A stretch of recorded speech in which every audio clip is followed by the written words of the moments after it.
Assalamualaikum warahmatullahi wabarakatuh. Alhamdulillahillazi ahyana ba'dama amatana wa ilaihin nusur. Ashhadu an la ilaha illallah wahdahu la syarika lah wa ashhadu anna Muhammadan abduhu wa rasuluh la nabiyya ba'da.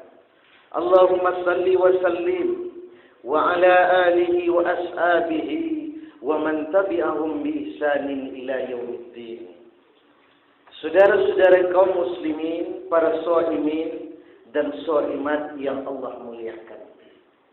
Judul kajian kita pada subuh yang mulia ini adalah bertamasya ke padang mahsyar.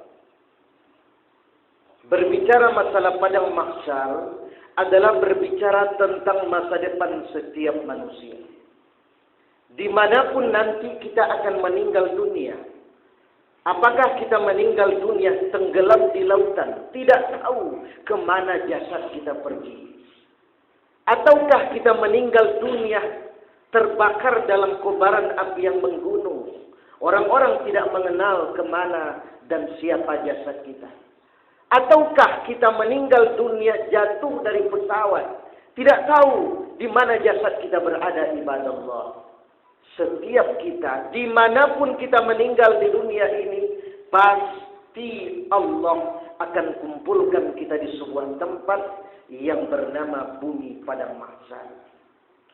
Oleh karena itu berbicara tentang padang mahsyar, ini adalah berbicara masa depan setiap manusia, ibadah Allah. Kita hidup di dunia ini sebentar dan sesaat. 60, 70, 80 tahun. 90, 100 tahun. Tidak akan jauh berbeda dengan umur Rasulullah dan sahabatnya. Rasulullah waktu meninggal dunia, ada riwayat menyebutkan umurnya 63 tahun. Wallahu a'lam. Begitu juga Abu Bakar dan Umar 63. Utsman bin Affan 82 tahun. Ali karramallahu wajhahu 63 tahun. Wallahu a'lam. Ada yang lebih, ada yang kurang. Sahabat yang tertua baru meninggal seperti kita sampaikan malam tadi adalah Anas bin Malik radhiyallahu taala anhu. Waktu beliau meninggal dunia umurnya lebih 100 tahun. Begitulah umur kita di dunia ini hanya sebentar. Sementara umur kita yang lebih abadi dan kekal itu adalah akhirat, surga atau neraka. Di dunia ini kita berkumpul bersama anak istri kita paling 30, 40, 50 tahun. Apa gunanya kita menikmati kehidupan yang sebentar, tetapi kita tidak bisa menikmati kehidupan bersama keluarga, famili dan andai tolan untuk kehidupan yang abadi dan kekal. Dan kita di akhirat itu, Bapak Ibu, adalah dalam keadaan hidup, roh dan jasad kita seperti kita hidup di dunia ini. Saudara-saudara kaum muslimin yang Allah muliakan. Jadi kita hidup di dunia ini merantau. Orang yang beruntung dalam merantau adalah orang mencari nafkah. Walaupun dia merantau 3-4 tahun, tapi pulang kampung dia bangun rumah, dia sekolahkan anak, dia beli kebun. Inilah orang yang beruntung dalam merantau.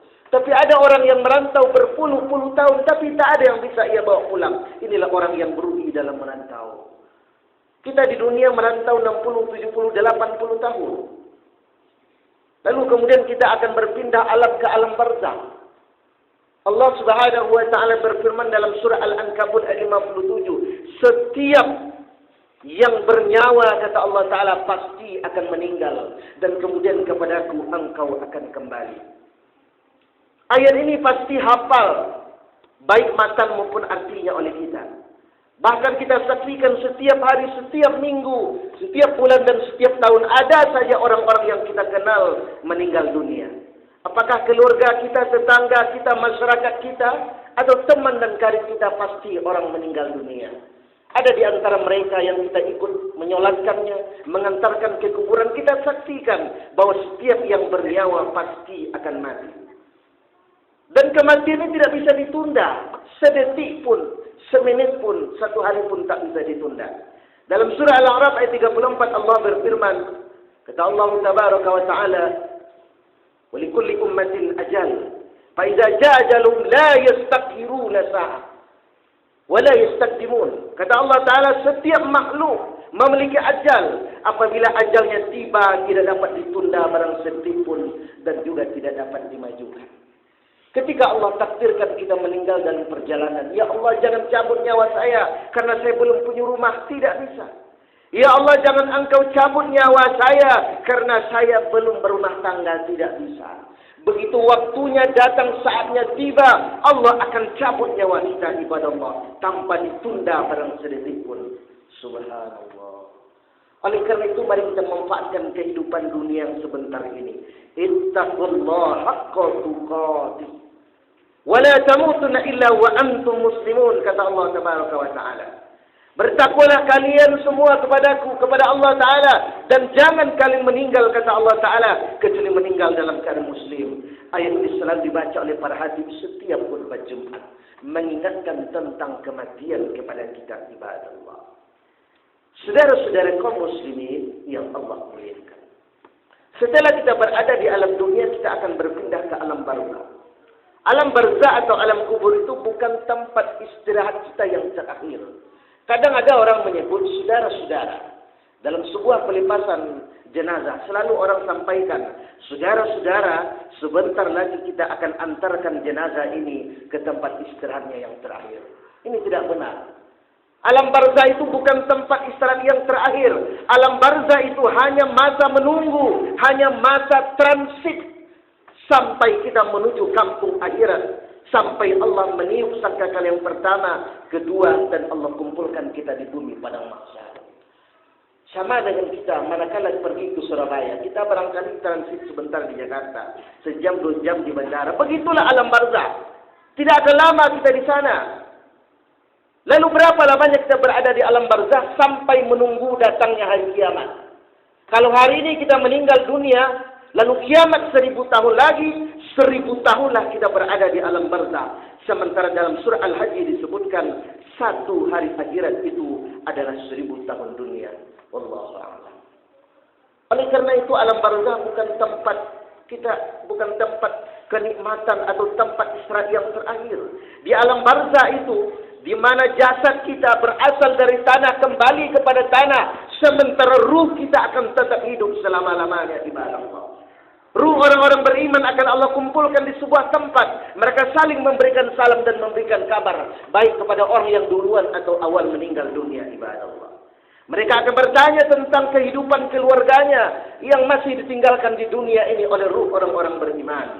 Oleh karena itu, alam barzakh itu adalah masa penantian, adalah masa menunggu, adalah masa transit sampai menuju kita kampung akhirat. Lalu kemudian setelah kita berada di alam barzakh, bumi ini Allah hancurkan sehancur-hancurnya. Itulah yang disebut dengan hari kiamat yang diawali dengan tiupan yang pertama. Al-Qari'ah, hari kiamat. Mal-Qari'ah, tahukah kamu apa hari kiamat? Wa ma adraka mal qari'ah, tahukah kamu, kata Allah tabaraka wa taala, apa sebenarnya yang disebut dengan hari kiamat? Yauma yakunun nasu kal farasil mabsus. Pada hari itu manusia akan bertebaran seperti anai-anai. Wa takunul jibalu kal ignil mampus. Dan ketika itu gunung-gunung berhamburan seperti kapas ditiup angin. Orang yang tinggal di Duri terbang sampai Pekanbaru, yang tinggal di Pekanbaru terbang sampai di Jakarta. Bahkan dalam hadis disebutkan, seorang ibu yang sedang hamil saja, dia tidak tahu kapan dan di mana anaknya lahir ibadah Allah. Begitu dahsyatnya hari kiamat.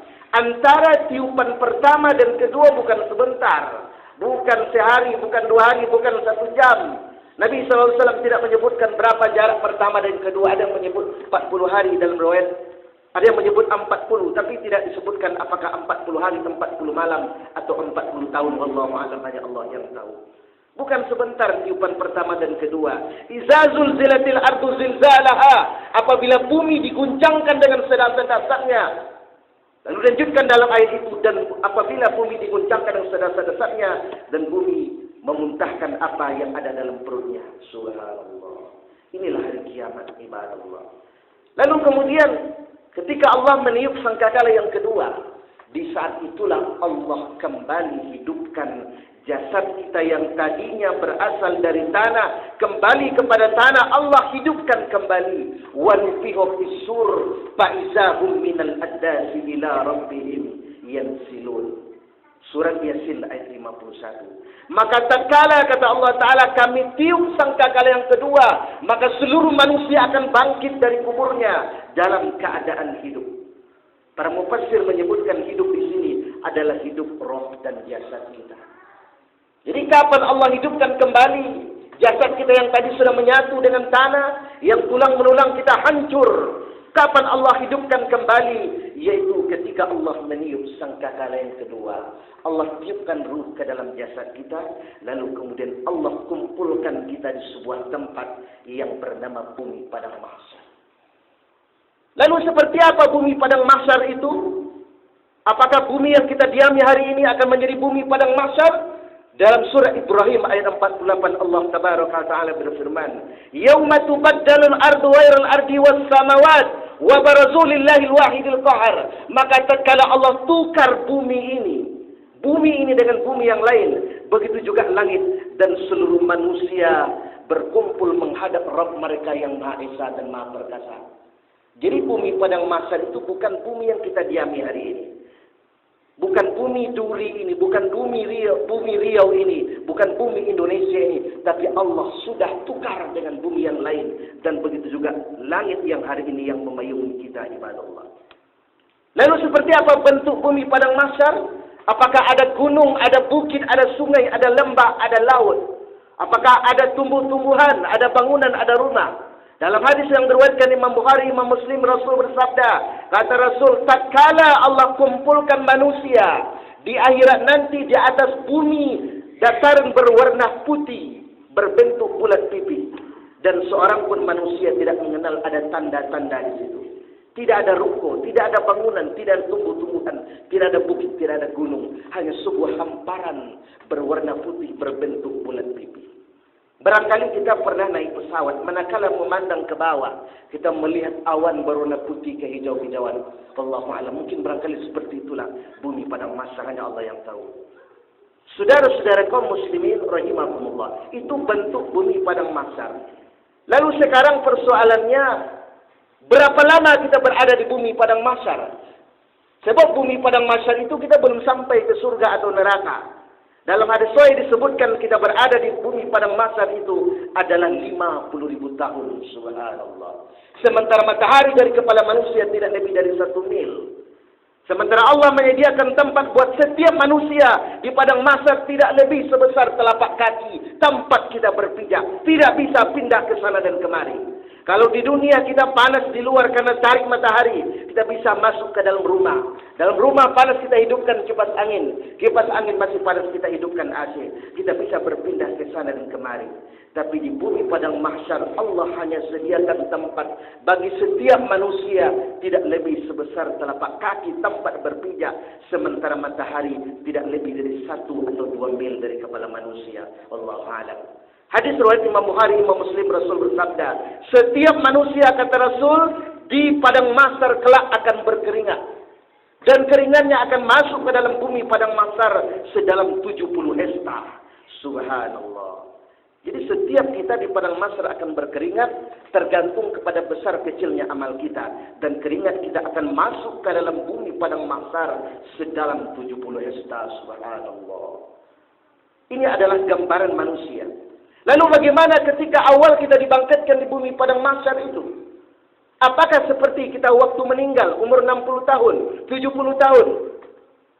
Dalam sebuah hadis yang diriwayatkan Imam Bukhari, Imam Muslim dari Ibnu Abbas radhiyallahu taala anhu, Nabi bersabda, kata Rasul, "Innakum mahsyuruna hufatan uratan hurla." Kata Rasul, sesungguhnya kalian akan dikumpulkan di padang mahsyar kelak tanpa memakai alas kaki, tanpa berpakaian sehelai benang pun, dan tanpa berhitan. Seperti kita terlahir ke alam dunia.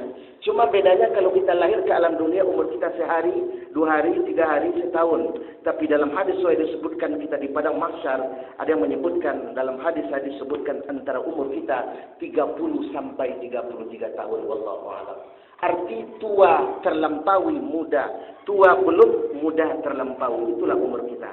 Sementara Rasul menyebutkan kita tanpa memakai alas kaki alias tanpa pakai sandal, tanpa berpakaian sehelai benang pun, dan tanpa berhitan. Subhanallah. Pertanyaan, apakah kita tidak malu, Ustaz? Di dunia ini umur 10 tahun tak bercelana kita malu. Ini 30 tahun tak bercelana. Ada sebuah kisah. Ada seorang teman yang selamat dari gempa tsunami di Aceh. Kebetulan dia adalah seorang polisi. Ketika terjadi gempa tsunami di Aceh yang meluluhlantakkan bumi Nangro Aceh Darussalam dan gelombang tsunami setinggi 30 meter yang merendam sepertiga wilayah Nangro Aceh Darussalam, kebetulan Pak polisi tadi berada dalam kamar mandi ketika terjadi gempa tsunami tanpa berpakaian sehelai benang pun. Begitu terjadi gempa, Bapak tadi berlarian menyelamatkan diri ke bukit tanpa berpakaian sehelai benang pun. Pertanyaannya, apakah dia malu atau tidak? Tentu dia tidak akan malu. Kita saksikan di layar televisi, masih terngiang dalam ingatan kita, manakala menyaksikan gempa tsunami, korban-korban gempa tsunami di Aceh. Mereka menyelamatkan diri tanpa bisa menyelamatkan anak istri suaminya. Termasuk bapak tadi tidak ada rasa malu sedikit pun tanpa berpakaian ibadah Allah. Itu baru gempa tsunami di Aceh yang terjadi hanya beberapa saat. Bagaimana kalau di akhirat di padang mahsyar 50.000 tahun? Sementara Siti Aisyah radhiyallahu taala anhu dalam hadis riwayat Muslim bertanya kepada Rasul, "Ya Rasul, an-nisa war rijal jami'ah yanzuru ba'duhum ila ba'din." Ya Rasulullah, pada hari itu kan laki-laki dan perempuan kan berkumpul. Apakah mereka tidak saling melihat antara satu dengan yang lain? Apa kata Rasulullah sallallahu alaihi wasallam kepada Aisyah? "Ya Aisyah, al-amru asyaddu min ayyan zura ba'dhum ila ba'din." Ya Aisyah, pada hari itu manusia tidak akan sempat lagi nengok-menengok, sibuk-menyibuk, mereka disibukkan oleh persoalan masing-masing. Tidak akan sempat lagi lihat antara satu dengan yang lain. Bahkan disebutkan ada 3 tempat di saat itu kita tidak akan ingat dengan keluarga kita, saudara kita. Di antaranya itu ketika Allah Subhanahu wa taala berikan kepada kita itu buku catatan amal.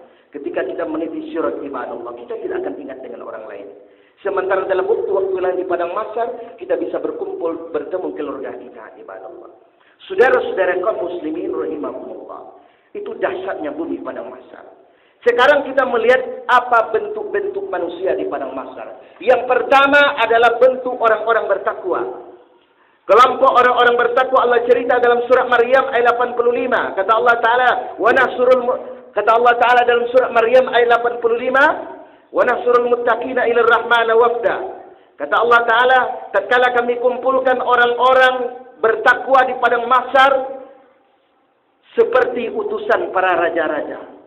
Ali bin Abi Thalib menyebutkan bahwa orang-orang bertakwa di padang mahsyar kelak Allah berikan minuman, Allah berikan pakaian, tidak bertelanjang, Allah berikan perlindungan. Subhanallah, mudah-mudahan termasuk kita dalam kelompok ini. Amin ya rabbal alamin. Orang-orang bertakwa tidak merasakan lama di bumi padang mahsyar. Mereka rasakan tidak lebih dari waktu asar hingga waktu maghrib. Mudah-mudahan termasuk kelompok ini. Kelompok yang kedua di padang mahsyar, kelompok orang Islam yang banyak dosa. Allah cerita dalam surat Toha ayat 102, kata Allah Ta'ala, "Maka tatkala kami kumpulkan orang-orang berdosa dengan muka yang biru muram." Toha ayat 102. Artinya di dunia ini agamanya Islam, tapi kadang sholat, kadang tidak, kadang puasa, kadang tidak. Allah kumpulkan di padang mahsyar kelak dengan muka yang biru muram. Yang ketiga yang lebih parah lagi ibadah Allah, kelompok orang-orang kafir. Allah cerita dalam surat Maryam 86, "Wa nasukul mujrimina ila jahannam wirda." Maka tatkala kami halau, kata Allah Ta'ala, orang-orang kafir ke dalam neraka jahannam dalam keadaan haus dan dahaga. Mereka minta minum, Allah berikan minum terbuat dari timah yang panas dengan air yang menggelegar. Lalu perut mereka hancur, usus mereka keluar. Mereka minta minum, minum dan minum lagi. Lalu kemudian Allah tukar lagi kulit mereka dengan kulit yang baru. Subhanallah. Kita berlindung kepada Allah Ta'ala. Mudah-mudahan Allah selamatkan kita dan anak keturunan kita sampai hari kiamat dari kelompok yang ketiga ini. Amin ya rabbal alamin. Yang lebih parah lagi Allah cerita dalam surah Al-Isra ayat 97. Kata Allah Ta'ala, "Wa nahsuruhum yaumal qiyamah ala wujuhim umyan wa bukman wa summa ma'wahum jahannam." Maka tatkala kami kumpulkan orang-orang kafir, kata Allah Ta'ala, di akhirat kelak mereka berjalan dengan muka mereka Sementara mereka itu, kata Allah Ta'ala, mereka buta, mereka bisu, dan mereka tuli. Ma'wahum jahannam, dan tempatnya adalah neraka jahannam. Na'udzubillah, summa na'udzubillah. Mudah-mudahan Allah jauhkan dari kelompok yang ketiga dan kedua ini. Dan mudah-mudahan Allah jadikan kita, keluarga kita, menjadi kelompok yang pertama. Ku anfusakum wa ahlikum naro. Jaga diri kalian, kata Allah Ta'ala. Kata Allah Ta'ala, jaga diri kalian dan keluarga kalian dari siksa api neraka. Kita ajak mereka ke masjid, tadarus Al-Quran, menghafal Al-Quran dan kajian-kajian lainnya. Apalagi di Masjid Al-Azhar, masjid yang kita cintai ini. Banyak kajian-kajian, banyak hafalan-hafalan, banyak kegiatan-kegiatan keagamaan yang bisa kita ikuti. Mudah-mudahan akan mempermudah dan memperlancar kita di bumi padang mahsyar nanti, yang setiap kita pasti akan berkumpul di sana. Kejadian yang kita ceritakan tersebut, ibadah Allah, itu sebelum ditimbang pahala dan dosa. Setelah ditimbang pahala dan dosa, baru kita Allah masukkan sebagian kecil manusia ke dalam surga, dan sebagian besar manusia akan Allah masukkan ke dalam neraka. Lalu kemudian ibadah Allah, setelah itu barulah kita akan menetap apakah di surga atau neraka. Mudah-mudahan kita termasuk dalam kelompok kanan, mudah-mudahan kita termasuk ke dalam ahli surga, karena memang tidak akan tahu betapa besar azab yang Allah berikan ke dalam neraka yang dimulai semenjak alam barzah. Na'udzubillah, summa na'udzubillah. Inilah kajian kita pada subuh yang mulia ini. Mudah-mudahan bermanfaat buat diri saya, buat kita semua dalam rangka menjaga diri dan keluarga kita dari dosa dan maksiat yang akan mempersulit kita dalam kehidupan yang abadi dan kekal kelak.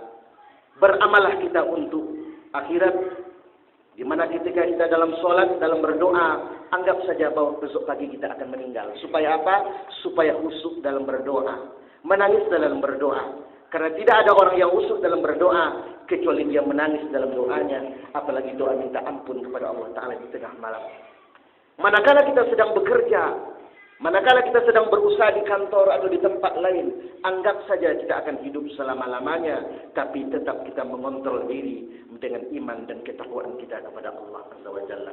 Demikian, subhanakallahumma wa bihamdik, asyhadu an la ilaha illa anta, astaghfiruka wa atubu ilaik. Assalamualaikum warahmatullahi wabarakatuh.